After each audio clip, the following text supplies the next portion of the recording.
things just get more specific with insurance as time goes on. When you think about it, insurance was just started to only cover fire losses, right? Because at the time, that was the only Yeah, thing that happened, the right? big And one. then Yeah. arguments started happening because, what about the wind losses? What about the hail Hmm. losses? What about if a plane crashes into my house? You get more specific as time goes on. Hello and welcome to Shelf Confidence, a podcast brought to you by the Pennsylvania Food and Merchants Association that focuses on the trends and innovations shaping the food and beverage industry. I'm your host, John Zimmerman.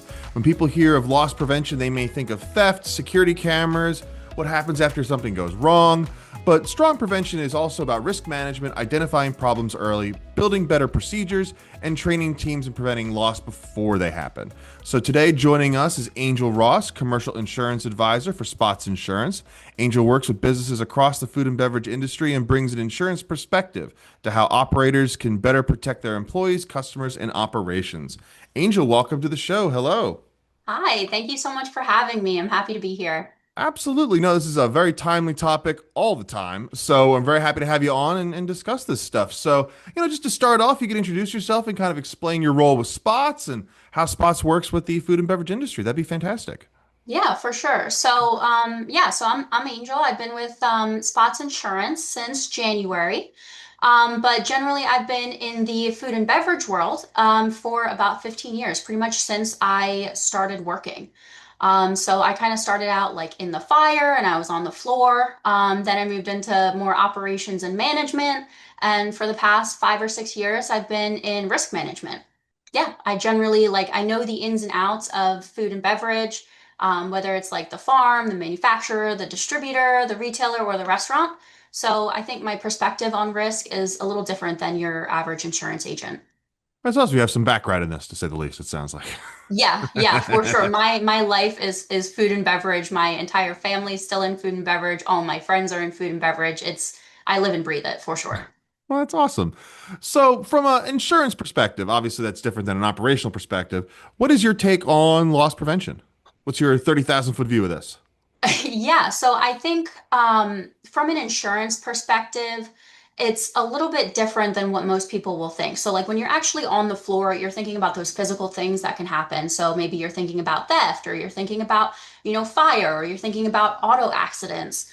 But from an insurance perspective, well, that's actually like definitely a part of it for sure. I look more into the liability risks, the things that can, the internal systems that can leave a company liable if something actually happens. So I look into like process documentation, employee training, health and safety training, equipment maintenance. All of that stuff is more towards loss prevention from an insurance perspective than what the average person might think. Cool. So, it sounds like a lot of just preventative work, it feels like. Yeah, yeah, for sure. I would say, property losses are like what most people think about and they try to cover. And they more fall on the side of people. And like, while people can be reckless and you can come up with systems and technology to help track and prevent them, your company cannot afford to be reckless. And those are the liabilities that really put you out of business. And those are the ones that I look into. But there's so much more fun to be reckless. What are you talking about? For people, sure. For Yeah, companies, not no, advisable. definitely No, I not. imagine not. What does prevention look like? What are some things that you can recommend to your clients? What are things that people can do in advance to be better before things happen? Yeah, so before things happen, I generally look at process documentation. So I look at things like employee training, health and safety training, what equipment's maintenance schedules look like, and I also look into like what contracts with your vendors and suppliers might look like, to make sure all that language is super tight and good to go. I'm sure there's so many stories that go into this. What is the most interesting thing you've ever heard of anybody steal? People can steal things like candy bars, or people can steal things like pallets of food, or sometimes people can walk onto a farm and make off with like a couple corn stalks. I mean, theft from the most part, when I'm actually looking at the business, is pretty petty. From like a larger perspective, one of the biggest things that I see is like organized crime. Mm, So I think more of the crazier losses that I see are like when there's a distributor taking a food maybe from a port all the way across the country, and then all of a sudden there's a company that comes in and you think they're a legitimate company because they've taken the name of a legitimate company. mm, But really they're people coming in pretending to be this legitimate company to take that food, or most of the time it's food, honestly. Food and technology are the biggest things that I see stolen from an organized crime scale for sure. And that's wild to me. Like the verification that you think is going on and you think is being done right, but it's actually not at the end of the day. So yeah, it is quite remarkable the amount of effort and things that go into these syndicates and the people and the things that they do and then the leverage that they use against people to get them to do it is quite remarkable. Some of the lengths they will go. Yeah. It is remarkable. So what is something that might look harmless to the layperson or even a store operator that you as an insurance person start getting a little bit nervous about? I would say handshake deals. Okay. A lot of a lot of what I see in insurance comes down to like process documentation. So when I go into a business and I talk to them and I ask about their operations, right? Who you are, what do you do, how do you do it, you know, and they tell me things, but they don't have anything to back up what they're saying. I get a little nervous because you can say you do everything right. Hmm. But when a loss actually happens, if I can't prove that anything you say is actually true, then, all hell breaks loose. No, that makes sense. Yeah, you got to have it on in ink and paper for it to be legit. Yeah, no Yeah, handshakes. yeah, for sure. And you might think like, okay, all these big businesses, they don't do handshake deals. But their vendors might do handshake deals or their Right. suppliers might do handshake deals. And if they aren't aware of that or they don't have like good contracts and good language in those contracts with these vendors, with these suppliers, with these, restaurants, then that's also a point of failure for sure. No, that makes a ton of sense. Yeah, pictures didn't happen. I work in comms and I joke about that all the time. Yeah, So exactly. I yeah. mean, the same reason that you're recording this is the same reason that I want everything written down, always, all the time. No, that makes a ton of. So what? I mean, obviously you can end up in court. It costs money. Are there any other consequences that can occur if you don't properly handle your paperwork and your procedures on that? Are there some other red flags that can come out of that that people should be really worried about? Consequences? Yeah, I mean, aside from the fact that like you might not get your loss covered, Mm. if you don't have everything documented, you also might not know why the loss even happened. Mm. Because if you have proper documentation and a loss does happen, then we can look back at the documentation. We can look back at your employee handbooks. We can look back at your contracts, your maintenance schedules, your training, all of that, and we can figure out, okay, which document is associated with the loss and why did it happen and how can we stop it from happening again? But if things are kind of willy-nilly and all over the place, then you can't figure out why it happened. Like, sure, insurance is there to respond to it, but a good insurance agent is supposed to help you prevent it from happening again. So if I go into a business and they don't have all of these things documented, that's the first thing we fix. Once they have these documentations, if a loss occurs, then we go back and we say, okay, where do things need to be tightened up? That makes sense because you want to learn from mistakes so you don't repeat them. But I guess that kind of fits right into training. I mean, what does good training look like for staff and operators? Yeah, good training. I mean, that's a really good question. So good training for your employees, for your staff, even for like the business owners is consistent, it's credible, and it's up to date. So, if you are still training on things from 5 years ago, you're not getting the most accurate information. If you're training once and then never doing it again, and you're having your employees sign off on a form that they've been trained, that's great. You're not hammering the point home. And if you're just training from one source or just one random thing that says, yeah, we're good and we know training, that's awesome. Good for you. I'm glad you're training.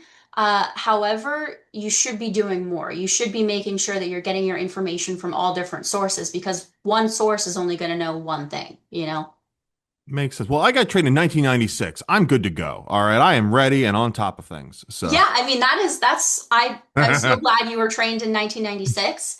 I got my insurance license and I have to do, training every single year to make sure that I can keep that license and to make sure that I stay up to date. And the same way that like I need to keep my license, you need to keep your credibility too. is there something that you would love people to know, customers to know and think about loss prevention other than, don't steal? For my clients, aside from tackling theft, which sure, yeah, is absolutely a big thing. I want them to know that like property is fine. Property is what tackles theft, and that's super easy. That's super great, right? That's just a number. I come in and I say, "What do you have? What is it worth? Where is it?" That's super awesome and super great, but what people don't think about is the liability. And the question that I ask so often is, are you lucky or are you good?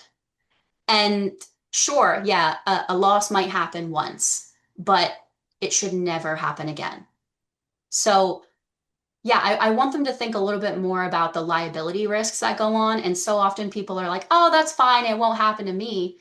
And then 10 years later down the line, there's a class action lawsuit and Mm, you're involved in it. you're And all of a involved. sudden you're out of business because of it. And that's not a good growth strategy whatsoever.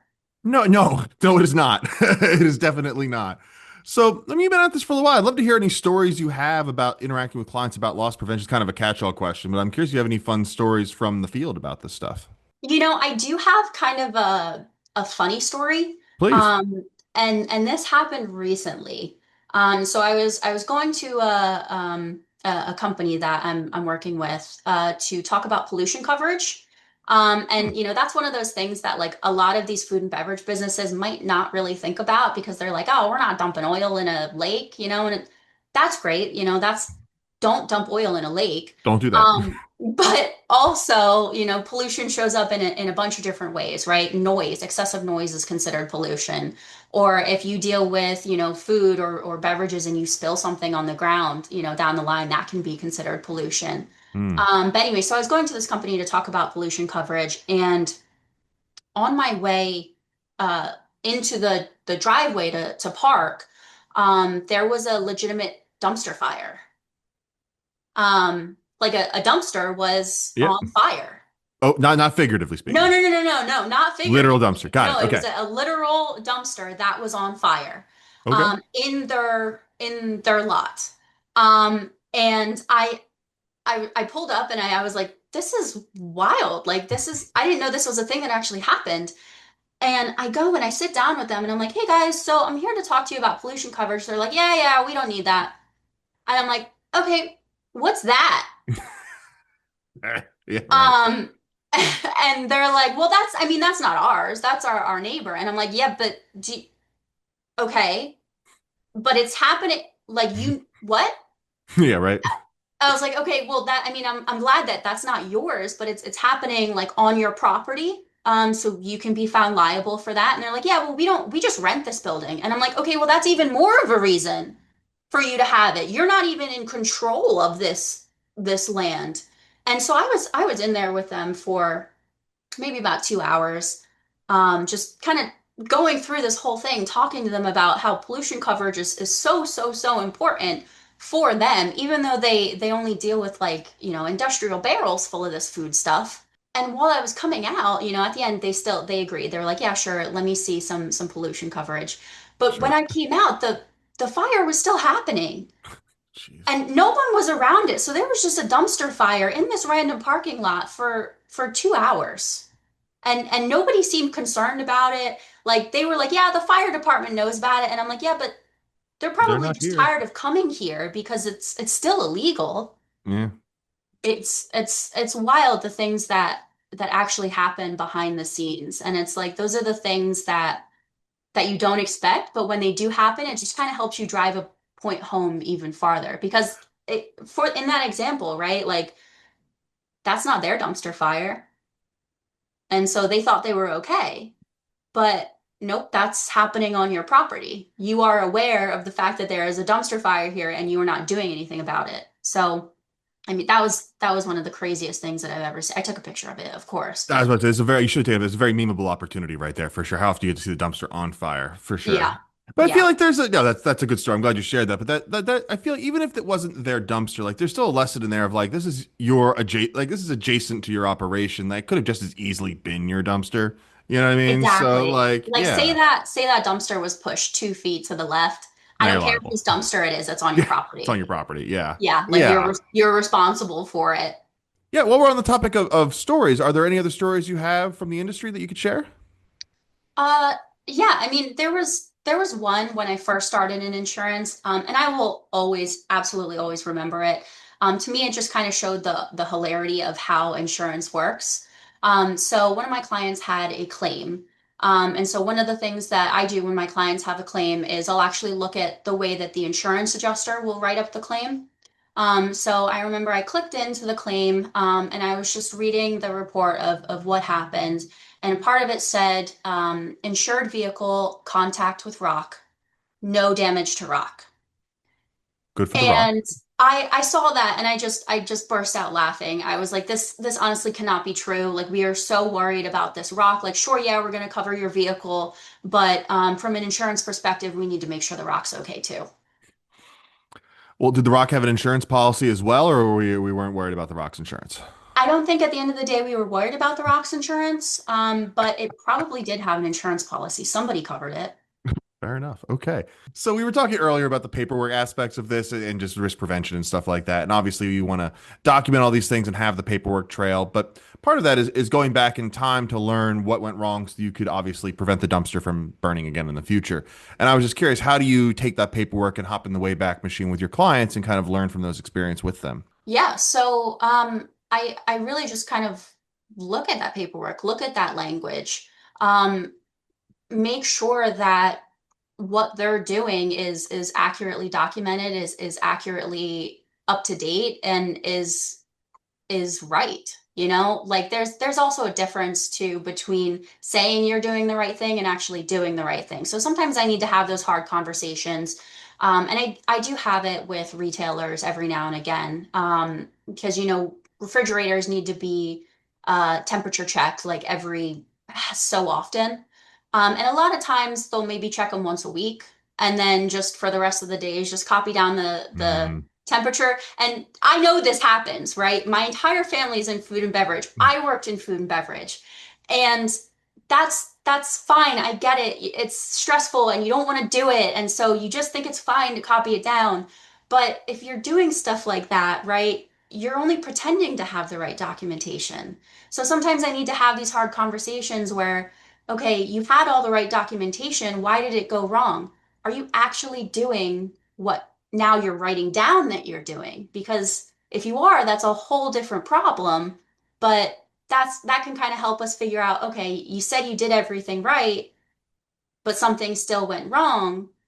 So clearly you weren't doing everything right, you know? Or I mean, don't get me wrong, yeah, sometimes there can be things like, you know, a car drives into a grocery store, that right? happens. You think you Yes. did everything right, right? Like that's how can that possibly be your fault? Okay, sure, maybe that was unavoidable, but do you know what a lot of stores have in front of them now? Those big cement blocks so that cars Mm, cannot drive into them, hmm. right? So, sure, the car driving into the grocery store wasn't your fault, but how you respond to it is absolutely going to be your fault. It can happen once, it shouldn't happen again. Yeah, putting up ballards or something. But no, that makes sense. So I mean, that circles us right back to training again. I mean, this feels like it's a training issue, just like making sure your staff know to do these things correctly so that you're covered later, it feels like. Am I right with that? Yeah, yeah, for sure. I mean, not just making sure that your staff does everything correctly, but making sure that you're holding your staff accountable too. Yeah, if you're not, yeah, if you're training them, but if you're not actually following up on it and making them do the things that are in the training, what was the point of the training, I guess? Yeah, yeah, exactly. Because like, sure, and that's the other thing too, is like a lot of companies will train them once or maybe train them, you know, once every couple of years, but you need consistent training. Like, say once every 6 months would be perfect. You know, like I said, if you're training on something from 5 years ago, you're way out of date. For some of Mm, these businesses, like, you know, farmer, manufacturer, distributor, retailer, if you're training on something from a year ago, you're still mm. out of date because things are changing so fast. The landscape is changing so fast, and you need to stay up to date with it, and you need to keep your staff up to date with it too. So I mean, speaking of which, I mean, technology is changing all this stuff on a regular basis, from AI to everything else. I mean, how can newer tools help businesses prevent loss? Document issues, spot patterns earlier, no pun intended. So, what are your thoughts on that? I mean, technology is supposed to make our lives easier. So what I would say to every single one of these businesses is use it. Right? I know there's a lot of people and a lot of companies that are afraid to hop on the AI train, and I totally understand that. It doesn't even have to be AI. If it's a smart sensor or Mm, maybe a camera analytics system, right? mm, That because sure. cameras do more than just record Oh yeah. nowadays. You know, you can get something that actually reviews that data for you. Anything that can help you keep better eyes on your business and keep more consistent eyes on your business will make everything better in the long run. You know, you want to make not just your life easier, but you also want to make your business more viewed, I guess. You know, you want to be able to see every part of the business. You want to know where something goes wrong. You want to be able to get rid of the he said, she said that happens after a loss. So Makes whatever you sense. can do to do that is going to be helpful. I imagine cameras help with that. And to your point, I mean, yeah, it's more than just, yeah, I mean, they're using these cameras for everything from stocking to seeing what's perishable. Like I was at the store the other day and like the camera's over the self checkout and it was telling me what kind of tomato I was buying or whatever it was. Yeah. It's quite remarkable. Like some of it's kind of cool and some of it's kind of like, at what point do you become Skynet? Should I be concerned? But Yeah, yeah, no, for sure. I mean, I totally get the concern over, monitoring and monitoring is public and in public is one thing, but monitoring your business is totally fine. And sure, you might have okay. to comply with laws that say, hey, you are being audio and video recorded. But at the end of the day, if it makes your business safer, do it. Yeah, absolutely. Absolutely do it. And I don't even care if, there are some businesses that have like these systems where somebody is watching your camera 24/7. And sure, you might not want to use AI to do it, but I was with a business the other day who literally has somebody watching their camera 24/7. And when they see even a kid put a gummy bear in his pocket, they will call somebody in the store and say, hey, that kid just put a gummy bear in his pocket. Yeah. So I don't care if you use AI. Make sure that somebody is watching your business. I don't care who it is. It can be whoever you want, but those are those small things will really add up, especially if you're talking about theft.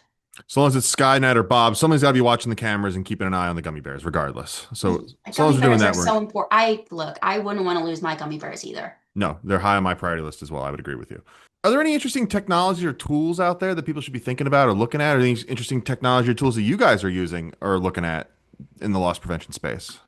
Smart sensors, I would say, are so valuable, right? I mean, when you think about things that can monitor your refrigerator temperature for you and keep track of that, that gets rid Sure. of the human that comes out and fakes the temperature.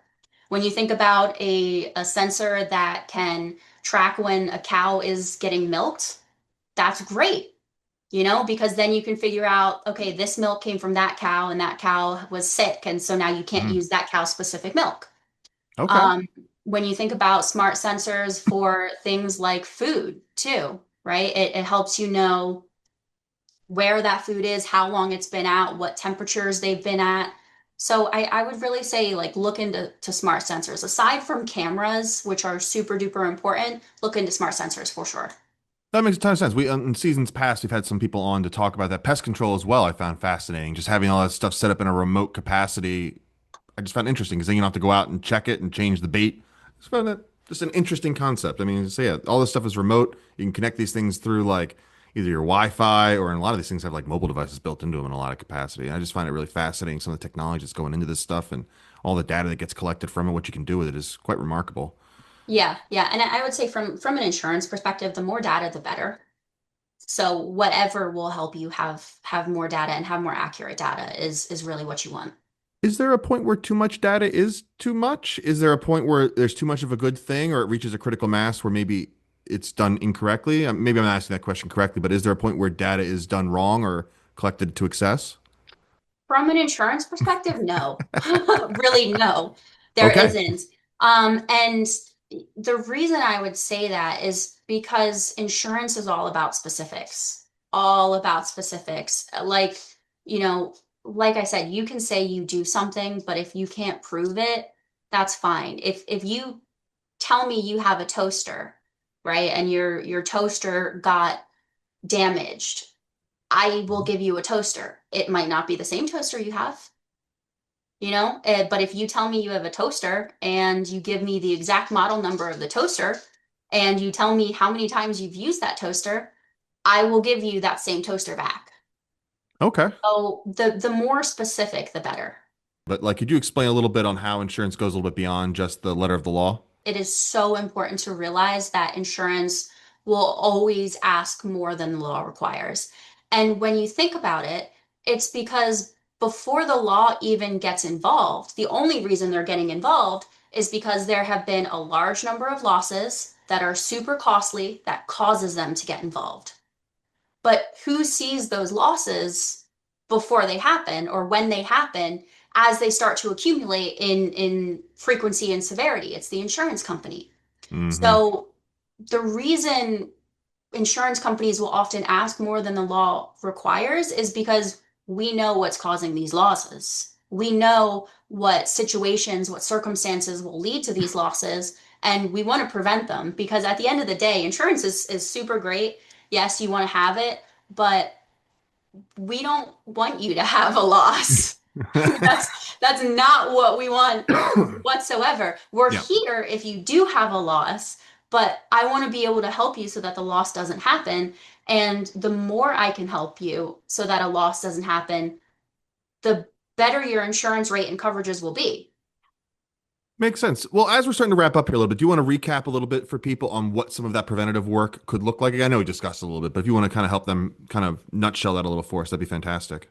Yeah, so I mean, I would say if we're looking at a business and we want to look at loss prevention from an insurance perspective, some of the preventative things we want to look at are really all about documentation. So what does your employee training look like? What does your handbooks look like? What does your operational process documentation look like? What do your maintenance equipment schedules look like? What do your contracts with your vendors and your suppliers look like? You really just want documentation at the end of the day. Um, and that will really help everything. If you could add one fictional detective, superhero, or cartoon character to your loss prevention team, who's it going to be? Ooh, uh, damn, that's a good question. Put you on the spot. Yeah, I mean, I love Iron Man. There you go. Okay, some Tony So Stark. Okay. yeah, I would say him, and not necessarily because of Iron Man's capabilities, but because of Tony Stark's capabilities, because he is a genius. And He so is. if He's got Jarvis backing him anything's up. gonna go wrong, he will be able to figure out what it is. That's fair. I was gonna go with Darkwing Duck would have been my answer, but I will accept Tony Stark, so it's okay. Okay, I don't know who Darkwing Duck is. Darkwing Duck from Disney. He was a Disney cartoon. He's like a detective, ran around Saturday morning cartoons. Okay. Oh, okay, that's pretty good. Looking ahead, what risks should food and beverage businesses be paying attention to? What should they be looking at? What can they do to improve their operations? Yeah, so I think looking ahead, the insurance industry is all going to be about specifics. One of the biggest risks I see with any business in the food and beverage world is issues with the supply chain, right? Because when a loss happens to one, it impacts everybody. And so it's important to be able to pinpoint exactly how you're impacted and make sure that you're insuring against it. Um, Things just get more specific with insurance as time goes on. When you think about it, insurance was just started to only cover fire losses, right? Because at the time, that was the only Yeah, thing that happened, the right? big And one. then Yeah. arguments started happening because, what about the wind losses? What about the hail Hmm. losses? What about if a plane crashes into my house? It's they'll start off with general things like when you want to have coverage, but you get more specific as time goes on. We see it happening now with cyber coverage. Before, Hmm. like in the past 5 years, cyber was just a catch-all, right? Cyber incident happens, you have cyber coverage, you're covered. Well, now it's more about the specific type of cyber incident that happened. Is it Right. phishing? Is it vishing? Is it dishing? They're all ishings. I don't know. It's so hard No, to there are pull quite a out few. off the Yes. top of my head. But that's like that's what I mean. It starts out with like a broad thing, but then as time goes on, it just gets more and more specific. So the more specific you can be, the better. Well, that cyber insurance makes me think because it's like I imagine there's probably some procedural stuff in there of like, did you do due diligence to back up your website? Are you taking the necessary steps to update, your protective systems in the back end? If you're not doing that, I imagine your coverage is going to be a little different, I would imagine. Yeah, yeah, for sure. Hmm. Like, I mean, there are things like social engineering, is someone calling you pretending to be or is someone calling somebody pretending to be you? That's considered social engineering, so it doesn't fall under cyber. There are Hmm. just so many different things that you need to make sure that you're doing. And so you can't just say, I am safe, I am doing everything right. I need to know what that means to you. Fair enough. Yeah, just one last little thought on that. I mean, like with the social engineering stuff, like nowadays they have all these AI voice clones. Like you can be talking to someone on the phone. Once they have you talking for 30 seconds, I mean, they got your voice. They can have you saying anything through an AI platform. It's quite remarkable. It's a little spooky. Yeah, yeah. I mean, AI has incredible capabilities. I would say try to understand it before it understands you. There you go.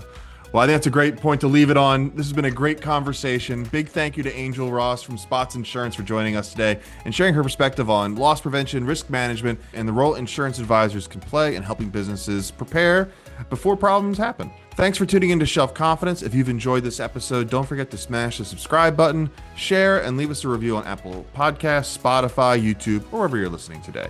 Until next time, I'm John Zimmerman, and this is Shelf Confidence.